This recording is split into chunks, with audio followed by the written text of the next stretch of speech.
Então, hoje eu tenho a satisfação de conversar aqui com o professor Francisco Ivo Dantas Cavalcante. Eu estava falando há pouco com o professor que a primeira vez que eu fui à Europa e estava presente na defesa de uma dissertação de mestrado na Universidade Clássica de Lisboa, a Faculdade de Direito de Lisboa, que agora deve estar fazendo um protocolo com a Universidade Católica, eu espero, pelo menos assim foi encaminhado, encaminhei esse texto ao professor Tales, né, e espero que haja essa conclusão. Então, nessa primeira vez, o professor Carlos Blanco de Moraes, professor de Direito Constitucional, examinando uma dissertação sobre medidas provisórias de um colega nosso, desembargador do TRF da primeira região, recentemente falecido. Pois bem, o primeiro nome de jurista brasileiro que eu escutei foi o professor Ivo Dantas. E a gente fica feliz quando sai do estado e escuta o nome de um pernambucano. Imagina, no meu caso, a primeira vez que havia saído do Brasil, escutando o nome de um pernambucano. Eu fiquei muito feliz e tinha que registrar isso, inclusive nessa nossa conversa de agora. O professor Ivo Dantas foi diretor do Centro de Ciências Jurídicas da Faculdade de Direito do Recife, entre 98 e 2002. Foi juiz do trabalho, né, professor mestre, doutor. E aí eu pergunto, nessa tese de doutorado que o senhor apresentou em 97, aqui na Universidade Federal de Pernambuco, o valor da Constituição, do controle de constitucionalidade como garantia da supralegalidade constitucional. Poderia fazer um resumo, professor, do que é isso? Bom, só uma retificação, essa não é a tese do doutorado. Certo. Essa é a tese de cátedra de Direito Constitucional. Certo. Tá? Eu mantenho ainda a expressão cátedra por uma questão muito simples. Eu, quando chegava na Europa, sobretudo na Espanha, eu dizia que era professor titular. Certo. E aí os professores, apesar de amigos, me olhavam por cima do ombro. Nunca me chamavam para um vinho, um almoço, coisa nenhuma. Até que André Rosa, que é juiz aqui, fez doutorado em Madrid. Quando eu fui assistir a tese de doutorado dele, ele disse, sabe por quê? Porque titular aqui é o adjunto nosso. Você tem que dizer que é catedrático. Bem, não é nada demais, inclusive porque a expressão existe no Brasil e foi retirada pela Revolução, não sei por que carga d'água, por causa da vitaliciedade. Mas a vitaliciedade poderia ser retirada sem mudar o nome. Que é uma grande verdade hoje você chegar num lugar e sou professor titular e o cabo olha para você assim. Pois na vez seguinte, quando eu levei e distribuí uns cartões meus com os mesmos professores, até uísque, champanhe, vinho, almoço em restaurante chiquérrimo eu fui convidado. Pois bem, essa minha tese, que hoje está muito oportuna, por sinal, ela visou dizer que acima de todo e qualquer comando existe a Constituição. E o valor desse texto, que a gente chama de Constituição, não é um valor simbólico, como se fala, Constituição é um símbolo, não é não. Símbolo é bandeira, símbolo é hino. A Constituição é um documento solene que define as estruturas estatais e hoje vai além, define os direitos e garantias individuais, coletivos, tributários, inclusive nossos, de magistrados, com as garantias da magistratura e do servidor público em geral. Essa tese parte do princípio de que a Constituição é possuidora de uma supremacia no sentido sociológico, que não tem nenhum valor jurídico. O valor jurídico passa a ter quando se fala de supralegalidade, que é a possibilidade que tem a Constituição de se impor na defesa daquelas matérias que formam a supremacia do texto constitucional. Que eu digo que essa supremacia é como a vitrine de uma loja. Você tem que ter o cadeado para evitar que o ladrão venha e tire. Então, a supralegalidade visa exatamente isso. E por outro lado, a imutabilidade relativa, que é aquela através da qual você nem abre as portas, nem escancara as portas para um procedimento diuturno de mudanças, de reformas constitucionais, mas que também não pode manter a Constituição imutável. Eu pergunto dentro disso, com relação à questão do núcleo irreformável, do núcleo duro, das cláusulas pétreas, alguns chamam, enfim, essas cláusulas pétreas, esse núcleo irreformável do texto, não pode sofrer reduções. Não. Mas poderia sofrer ampliações? Pode. Eu acredito até de que nós temos duas cláusulas pétreas implícitas. Certo. Federação e República, em decorrência do plebiscito. Ora, se a Constituinte pode estabelecer cláusulas pétreas, por que razão o povo diretamente não poderia estabelecer? E aí eu pergunto também, dentro do seguinte, no sistema brasileiro, e cada sistema tem uma peculiaridade, o Supremo Tribunal Federal, ele é colocado como uma espécie de órgão protagonista do sistema. Ele termina fazendo uma leitura do texto constitucional vinculante. Aí eu pergunto, seria possível uma emenda constitucional alterando a Constituição, a composição do Supremo Tribunal Federal aqui no Brasil, dado que em Portugal isso ocorreu? E, salvo engano, no próprio Brasil, nós já tivemos o Supremo Tribunal Federal com 11 ministros. Com 11, 9, 11. Com 15. Com 15. Não é? O próprio doutor Aliomar Balieiro, quando assumiu nesse excedente. Com 11, não foi? 16. 16. Então, o que acha? Seria possível, já que hoje tanto se discute e se coloca o Supremo Tribunal Federal como órgão importante que nesse teatro jurídico, seria possível alterar a composição na sua perspectiva? A mim me parece que sim, apesar do comando da cláusula pétrea da inalterabilidade de divisão dos poderes, de organização dos poderes. Desde que você altere para baixo, são 11, passar para 13, passar para 15, eu não vejo nenhum impedimento. Porque, note, uma das questões que aqui na Justiça Federal nós estamos discutindo é a seguinte: houve uma emenda constitucional, já faz algum tempo, que criou 4 tribunais regionais federais. E o presidente, na época, do Supremo Tribunal Federal, com plantão, ele tratou de suspender essa emenda. E essa decisão suspensiva está valendo até hoje. Um dos argumentos principais para a suspensão é de que a emenda constitucional estava criando tribunais. E essa matéria seria da competência privativa do Superior Tribunal de Justiça. Não é? Então, se o tribunal tem uma competência e não a exerce, e por emenda constitucional dá-se ampliação, se diz que isso é inconstitucional, não teria também de se concluir que a alteração do próprio tribunal seria inconstitucional? Sim, porque a iniciativa é privativa. Foi o caso dos tribunais. O que o presidente da época levou foi que isso implicaria em despesa, aumento de pessoal, e que a iniciativa não tinha sido do Poder Judiciário. Isso. Mas a emenda constitucional, ela não é iniciativa do Poder Judiciário. Sim, mas a matéria implicaria, segundo a posição do Supremo, implicaria numa alteração. E como tal, só poderia acontecer por iniciativa do Supremo Tribunal Federal. Então, uma última pergunta sobre isso. Então, note, dentro do nosso sistema, as emendas constitucionais, elas têm determinadas autoridades que podem propô-la.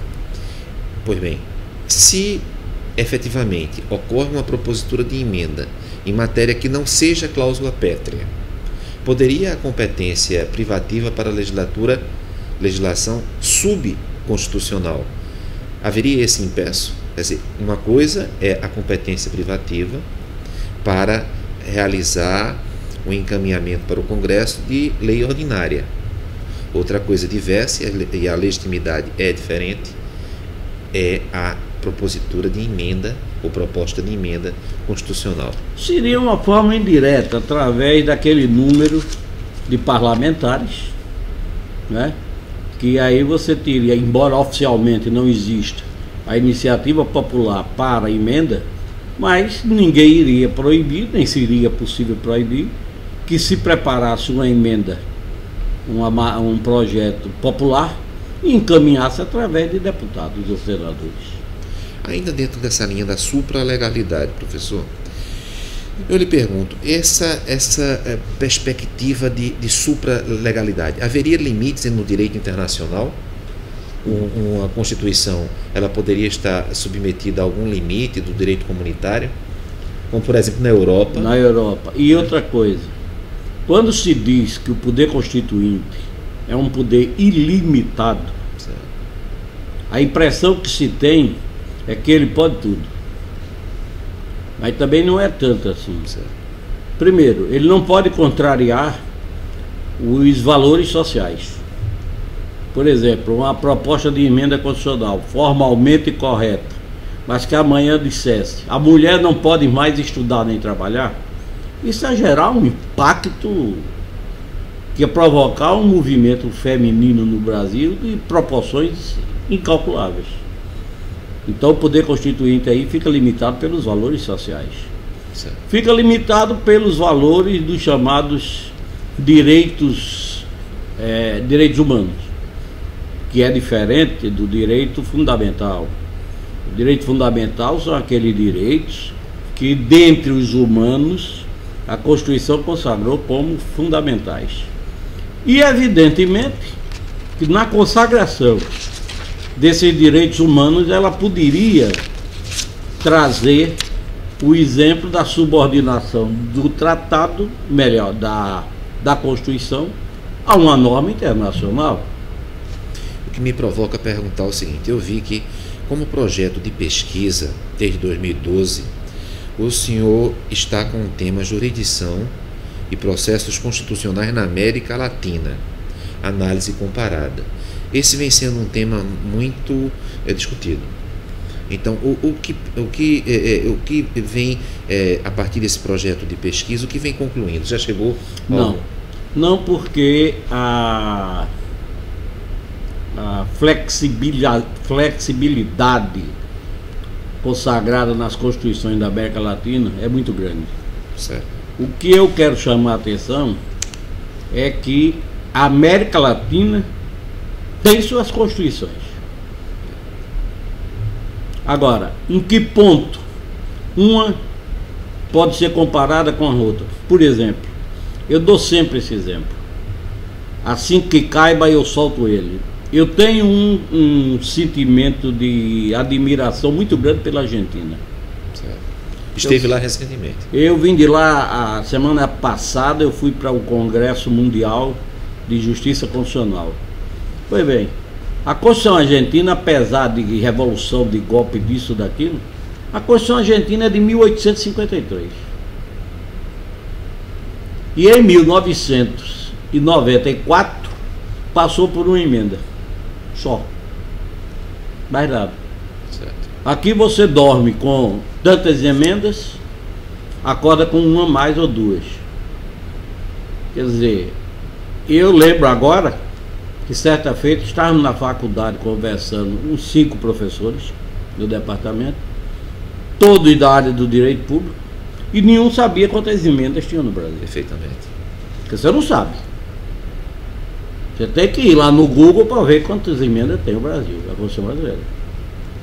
Porque fazem uma mistura tal. Agora mesmo esse pacote que saiu, tem matéria que só vai com emenda constitucional.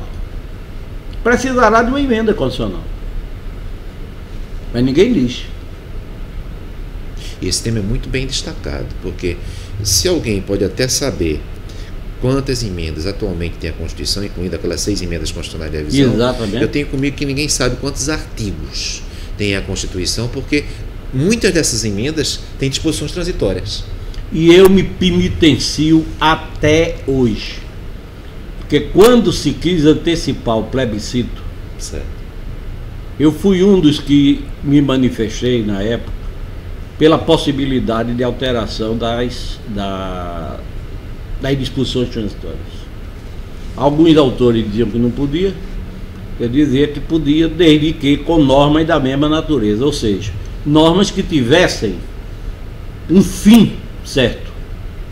Você cria tribunais, e esses tribunais passam a funcionar depois do 3º ano da criação. Ótimo. Enquanto isso, quem vai responder por esse tribunal é o STJ, vamos supor. Então, fica sabendo que o STJ só tem competência até aquela data, para preencher, para suprir a ausência dos tribunais. Se não fizer, morreu a norma.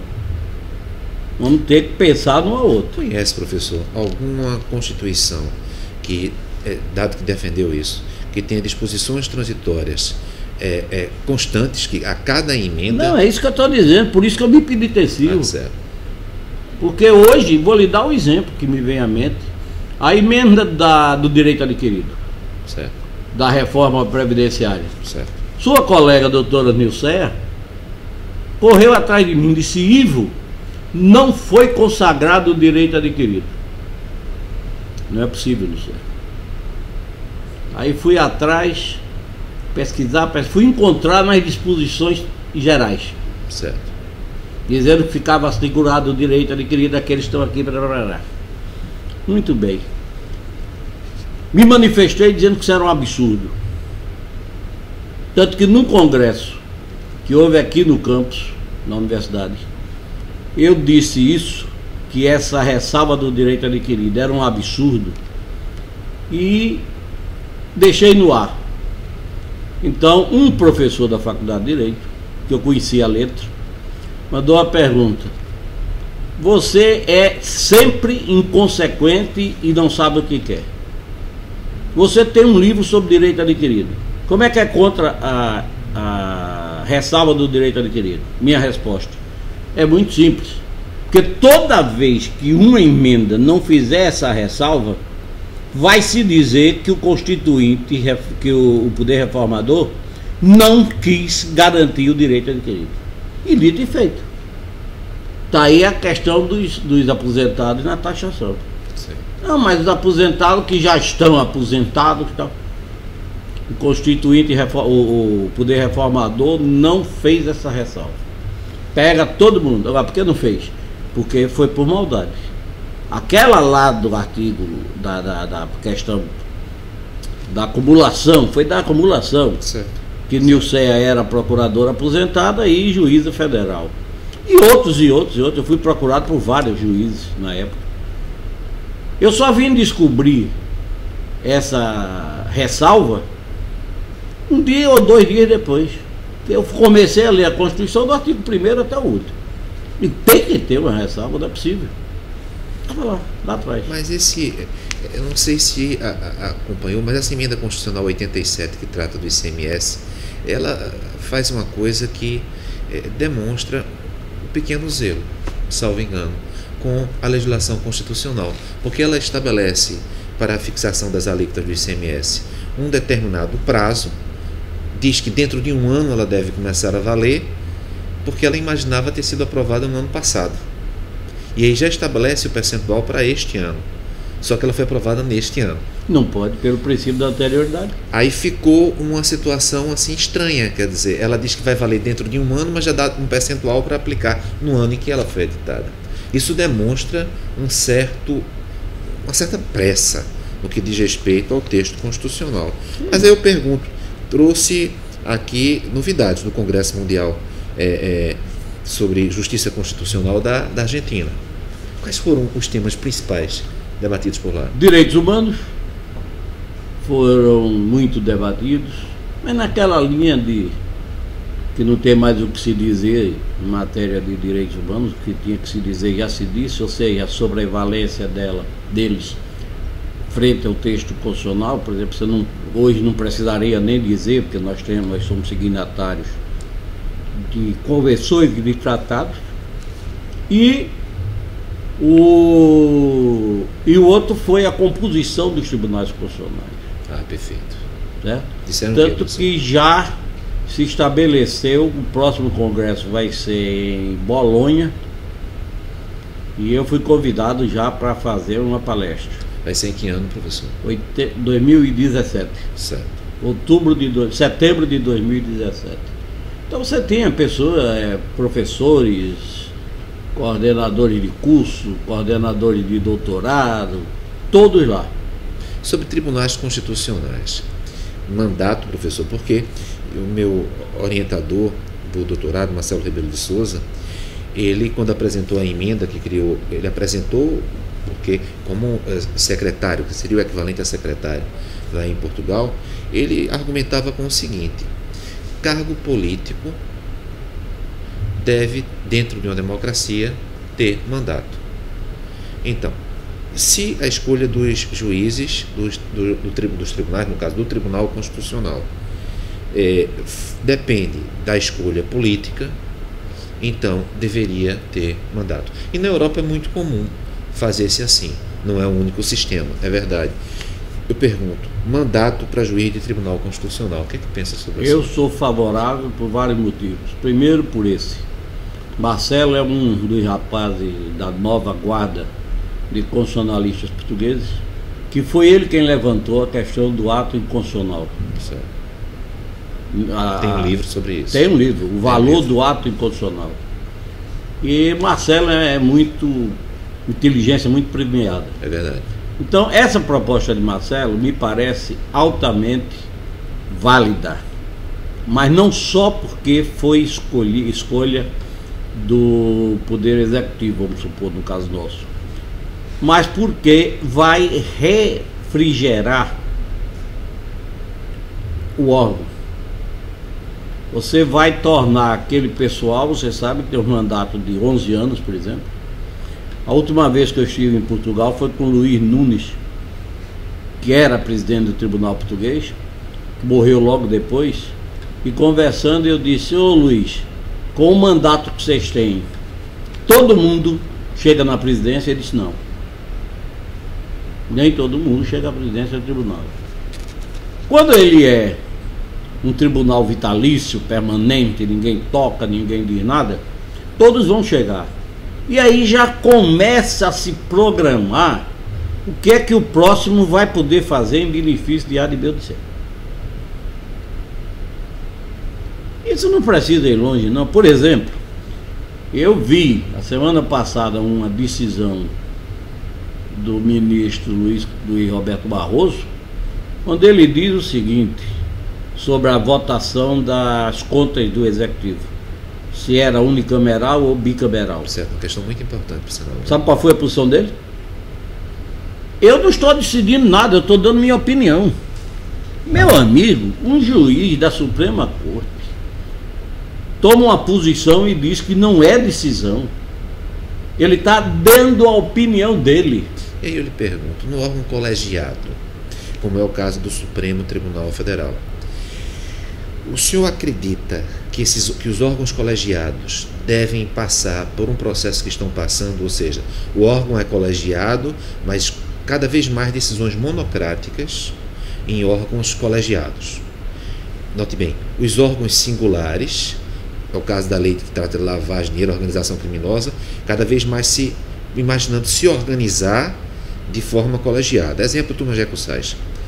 E os órgãos colegiados, Supremo, Superior Tribunal de Justiça, cada vez mais partindo para o fracionamento. Não é? No caso do Supremo, tem 2 turmas, mas várias são as decisões monocráticas. O que pensa a respeito do fracionamento, ou mesmo da decisão monocrática em órgãos colegiados? Eu tenho muito medo. Inclusive, esta resposta que Barroso deu foi porque a dúvida era se poderia ser recorrido. Sim. A decisão dele. Certo? Certo. Porque, na verdade, você tem hoje... Porque essa, só lembrando para quem estiver nos escutando, essa é uma das grandes questões que na Europa se debate. Se esse processo de fracionamento dos órgãos colegiados é uma coisa que deve efetivamente... Sim, você lê o livro de Zagrebelsky, Princípios e Votos, é um belíssimo estudo sobre as cortes constitucionais europeias. Ele toca nisso, ele toca no tipo de votação, que não se deveria votar na base de... Aqui nós somos 11, de dizer que a matéria foi aprovada por 8-3 ou foi a coisa, enfim. Certo. A decisão tinha que ser como hoje é o Tribunal do Júri. Entendi. O colegiado, o Supremo Tribunal Federal decidiu. Ninguém sabe por quanto nem a quanto. Porque afinal de contas é o Supremo quem está decidindo. Mas eu lhe pergunto, e a TV Justiça? Aliás, eu lembro, professor, que nós temos um limite de tempo, está tão boa a conversa, que eu vou encerrar esse bloco com essa pergunta. E a TV Justiça? É uma característica do Brasil, dá uma visibilidade.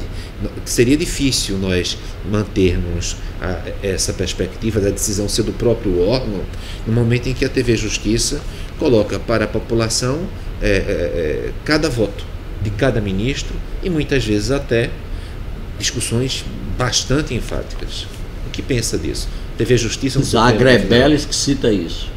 Ele diz que a corte italiana, o debate é público, acirrado, agora na hora de votar se tranca. Quanto à TV Justiça, eu acho que é um grande trabalho que foi inventado pelo Marco Aurélio. Certo? Porque você pode ter acesso a determinadas questões que nunca ninguém viu falar. Perfeito. E a gente vai terminar esse bloco com a seguinte perspectiva, que o professor vai responder logo depois.